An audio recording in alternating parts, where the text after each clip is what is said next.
Hey, welcome to Real No Unboxing. Today I'll be going over the gimbal that I purchased and I've been using.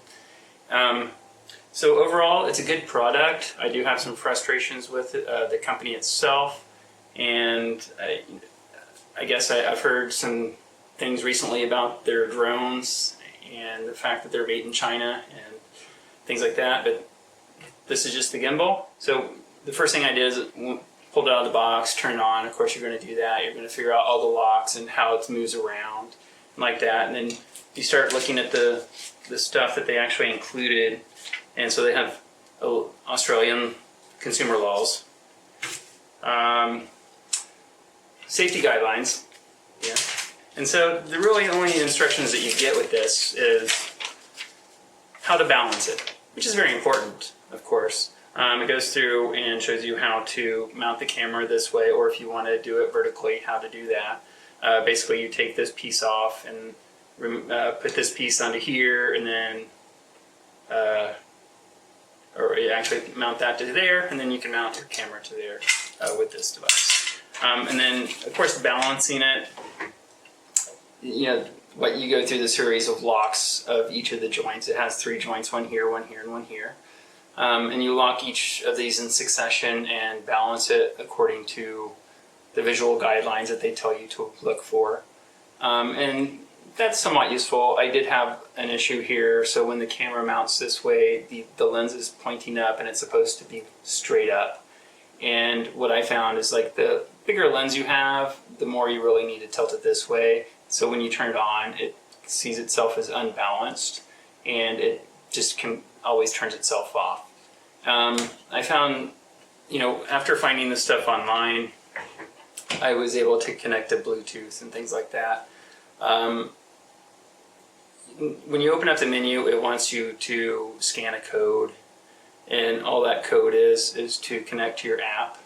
But to get to the app, you have to give them your email, and then they just throw you off a cliff and don't tell you how to use the product. Some of the menu items are somewhat intuitive as you go through them, but there are what I would call the secret codes to using it. So you can lock certain dimensions within this menu item. It's probably can't see the display, but there's a up and a down. So it shows me connected to Bluetooth right now. It's asleep, it's not controlling the camera. And then you can control your axes, which ones you want to lock and control. And then, some other things, like you can, has a joystick where you can move your camera left and right, up and down. I don't know that I'll ever use that, other than I want to point it somewhere other than where it's stable. Because this does work very well as a tripod as well, if you're not moving around. And so the secret codes that I'm talking about is you hold this down and it goes into a gimbal lock, and you can lock the gimbal, and it'll communicate with the camera and try to keep the camera on the same point as you're moving around. Or if you unlock it, it'll kind of just point straight ahead. And then the other secret code is to double tap the trigger, and it'll just straighten everything up and realign it back to the balanced state. And that's really useful, because sometimes, especially when you're first getting used to it, it just goes out of whack and starts spinning around like crazy, and you double tap and it just straightens itself back up. And then the third secret code is to tap it 3 times, and it goes into selfie mode and just rotates it 180 degrees and points it at yourself, so you can be walking along and talking and filming yourself while you go along. So those are the nice things to know, and they were hard to find and figure out, so it's a very frustrating user experience. And so that's what I really didn't like about the company, is that they were more concerned with getting my email than to providing a good consumer and user experience.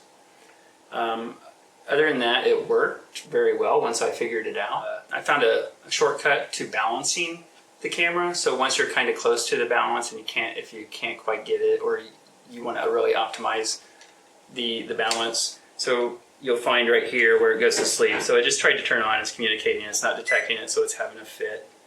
When you turn it on with the camera on there, it may show it green if it's balanced enough, or it may show yellow or red. It's like really out of whack or yellow. And if it's not green, it's going to disconnect from the camera. But if you click on that, it takes you into scale bars that show you what's aligned and what's not aligned, or how well it's aligned. So if you have a very thin sliver green line in the middle, it's happy. That's where it's ideal. It may be a broader bar that's green off to one side or the other, or one may be yellow, and that's when it's going to be shutting down, or it could be red. But if you go into that setting, you can see which one's out of whack and actually just leave it on that screen and move the respective bar in the right direction and really get that balance perfect. And that really becomes important if you're changing out lenses, because you might have a bigger lens on there, so you need to balance it out, or you change off to a smaller lens and now it becomes unbalanced. An additional feature that it has, if your camera can work with it, is it has a roll, or I guess kind of like a mouse wheel here, and you can scroll it back and forth and tune it to zooming your camera in and out digitally.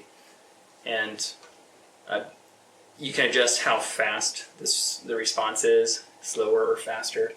I tried it out. I honestly don't think I'll ever use it. It's really awkward. And perhaps now that I've got the sling arm, it may be more useful because I don't have to try to grip it and scroll it at the same time. I can grip and hold with my other hand while I zoom in and out. I do recommend, I realized afterwards, I got this SmallRig sling arm. I definitely recommend buying one of these right away, because you immediately realize that your wrist is going to get very tired filming anything just holding it like this if you're walking around with it and doing anything other than the tripod. If you don't want to connect with Bluetooth, it does come with an adapter to plug into your camera through here so the device can communicate. And it comes with an extra mounting screw and some sticker swag if you want to stick stickers anywhere. If this has helped you at all, please hit like and subscribe, and thank you for visiting. See you next time. If this video was helpful to you, please like and subscribe and comment.